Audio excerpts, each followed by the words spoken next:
हरे कृष्णा। अध्याय 10 श्लोक नंबर 20। अहम आत्मा गुडाकेश सर्वभूताशया स्थित अहम आदिश्च मध्यम च भूतानाम अंत एव च। इसका अर्थ, हे अर्जुन, मैं समस्त जीवों के हृदय में स्थित परमात्मा हूँ। मैं ही समस्त जीवों का आदि, मध्य तथा अंत हूँ। इसका तात्पर्य, इस श्लोक में अर्जुन को गुडाकेश कहकर संबोधित किया गया है, जिसका अर्थ है निद्रा रूपी अंधकार को जीतने वाला। जो लोग अज्ञान रूपी अंधकार में सोए हुए हैं, उनके लिए यह समझ पाना संभव नहीं है कि भगवान किन किन विधियों से इस लोक में तथा वैकुंठ लोक में प्रकट होते हैं। अतः कृष्ण द्वारा अर्जुन के लिए इस प्रकार का संबोधन महत्वपूर्ण है। चूँकि अर्जुन ऐसे अंधकार से ऊपर है, अतः भगवान उससे विविध ऐश्वर्यों को बताने के लिए तैयार हो जाते हैं। सर्वप्रथम कृष्ण अर्जुन को बताते हैं कि वे अपने मूल विस्तार के कारण समग्र दृश्य जगत की आत्मा है। भौतिक सृष्टि के पूर्व भगवान अपने मूल विस्तार के द्वारा पुरुष अवतार धारण करते हैं और उन्हीं से सब कुछ आरंभ होता है। अतः वे प्रधान महत्त्व की आत्मा है। इस सृष्टि का कारण महत्त्व नहीं होता। वास्तव में महाविष्णु संपूर्ण भौतिक शक्ति या महत्त्व में प्रवेश करते हैं। वे आत्मा है। जब महाविष्णु इन प्रकटीभूत ब्रह्मांडों में प्रवेश करते हैं, तो वे प्रत्येक जीव में पुनः परमात्मा के रूप में प्रकट होते हैं।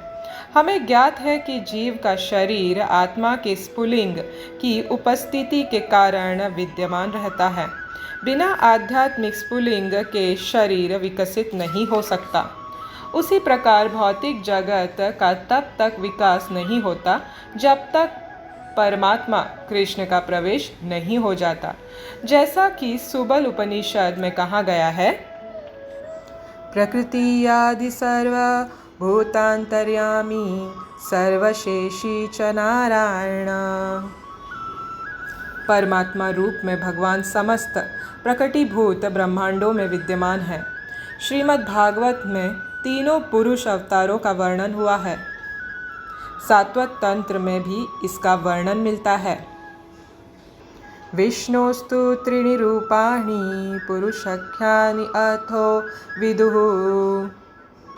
भगवान इस लोक में अपने 3 स्वरूपों को प्रकट करते हैं: कर्णोदाक्षायी विष्णु, गर्भोदाक्षायी विष्णु तथा शिरोदाक्षायी विष्णु। ब्रह्म संहिता में 5.47 महाविष्णु या कर्णोदाक्षायी विष्णु का वर्णन मिलता है। यह कर्णानवजले भजति स्म योग निद्राम। सर्व कारण भगवान कृष्ण महाविष्णु के रूप में कार्णानव में शयन करते हैं। अतः भगवान ही इस ब्रह्मांड के आदि कारण, पालक तथा समस्त शक्ति के अवसान हैं। हरे कृष्णा। तो ये था श्रीला प्रभुपाद जी द्वारा दिया हुआ तात्पर्य। मित्रों, इस श्लोक में भगवान अब अर्जुन को गुडाकेश कहते हैं। पहले के श्लोक में भगवान को अर्जुन जनार्दन कह रहे थे। वो है 18वें श्लोक में, जहाँ पे उसका अर्थ है कि सब जो नास्तिक लोग हैं उनको खंडन करना, उनके विचारों को खंडन करना।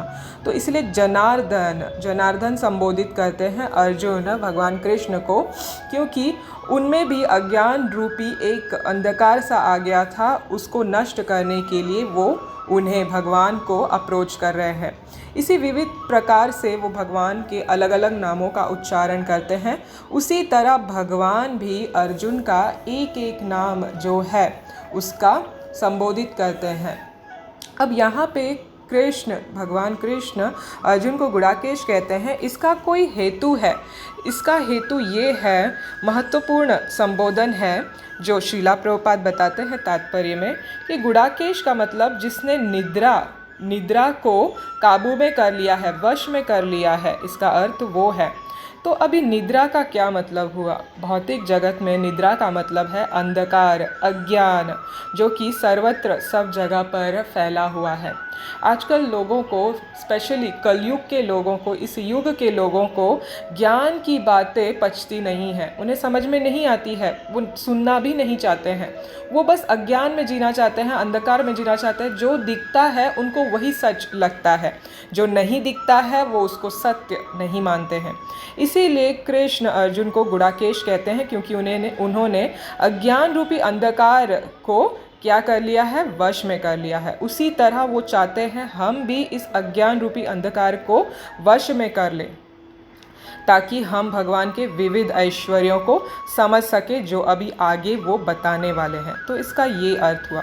दूसरी बात, यहाँ पे भगवान कहते हैं कि वो समस्त जीवों के आदि है, मध्य है और अंत है। यानी सब कुछ भगवान ही विस्तार रूप में अपने अवतारों से काम कर रहे हैं, कार्य कर रहे हैं। जैसे कि भगवान कृष्ण, मैंने आपको कहा, वो स्वयं यहाँ नहीं आते हैं, मगर अपने स्वांश, अंश और उनके अवतारों से सब ये प्रक्रिया यहाँ पे चलती है भौतिक जगत में। जो महत तत्व इस जो ये है, अब्द है, क्लाउड है, इससे सब निकलता है। तो ये जो सामग्री महत तत्व से निकलती है, ये भगवान इसमें प्रवेश करते हैं गर्भोदका विष्णु के रूप में। फिर प्रत्येक ब्रह्मांड में शिरोदाक्षाई विष्णु के रूप में, परमात्मा के रूप में, प्रत्येक जीव, जड़ वस्तु, हर जंगम स्थावर, हर इसमें प्रवेश करते हैं। तब जाके ये क्या होता है? क्रियाशील होता है। जो निष्क्रिय होती है वो क्रियाशील हो जाती है। क्यों? क्योंकि भगवान सबके आत्मा है। हम आत्माओं के भी, हम अणु आत्माओं के भी, स्फुलिंग आत्माओं के भी भगवान परमात्मा है। जब तक नहीं एंटर करते इन सब में, ये कोई भी कार्यशील नहीं होता, ये जड़ का जड़ ही रहता है। इसीलिए यहाँ पे श्रीला प्रभुपाद ने 3 पुरुष अवतार के बारे में बताया है, जो भगवान कृष्ण से निकलते हैं, उनके अंशों से, स्वांशों से, अंशों से, और फिर अवतार से निकलते हैं। तो जो 3 पुरुष अवतार बताए हैं, वो पहले हैं कर्णोदाक्षाई विष्णु, जिनको महाविष्णु भी कहा जाता है। दूसरे हैं गर्भोदाक्षाई विष्णु और तीसरे हैं शिरोदाक्षाई विष्णु। इनका वर्णन श्रीमद् भागवतम में बहुत विस्तार से किया है, और ब्रह्म संहिता में भी हम सुनते हैं, और सात्वत तंत्र में भी इसका पूर्णता से वर्णन किया हुआ है। तो इस प्रकार से भगवान की अनंत ऐश्वर्यों में ये ऐसा ऐश्वर्य है जो पहला प्रकट होता है इस पूरे ब्रह्मांड को, भौतिक जगत को कार्यशील करने के लिए। इन सब ग्रंथों का अध्ययन करने से ही, भगवद गीता, भागवतम, ये सब पढ़ने से ही हमको हमारा मूल स्वरूप जानने को मिलता है, और भगवान कौन है, उनकी शक्तियाँ क्या है, उनके अनंत विस्तार, ऐश्वर्य क्या है, इनके बारे में पता चलता है। तो है ना फ़ायदे वाली बात। इसीलिए भगवद गीता का रोज़ अध्ययन होना चाहिए, क्योंकि एक बार में समझ में नहीं आता, बारंबार इसको पढ़ना चाहिए, ताकि हमारी भौतिक बुद्धि इसको पकड़ सके, इस आध्यात्मिक वस्तु को पकड़ सके। भक्तों, आज हम सफला नाम की एकादशी का व्रत कथा सुनेंगे, जो इसी महीने में आता है। तो काफ़ी टाइम से हमने एकादशी की कथा नहीं सुनी, तो उसकी महिमा जानने के लिए हम वापस अब शुरू करेंगे एकादशी की कथा सुनने में। तो आइए सुनते हैं सफला नाम की जो एकादशी है उसकी व्रत कथा। तो कथा कुछ इस तरह से है। युधिष्ठिर महाराज ने भगवान कृष्ण से सवाल किया, स्वामी, पौष मास के कृष्ण पक्ष में जो एकादशी होती है उसका क्या नाम है, उसकी क्या विधि है तथा उसमें किस देवता की पूजा की जाती है, यह बताइए। भगवान श्री कृष्ण कहते हैं, राजेंद्र, बड़ी बड़ी दक्षिणा वाले यज्ञों से भी मुझे उतना संतोष नहीं होता जितना एकादशी व्रत के अनुष्ठान से होता है। पौष मास के कृष्ण पक्ष में सफला नाम की एकादशी होती है। उस दिन विधि पूर्वक भगवान नारायण की पूजा करनी चाहिए।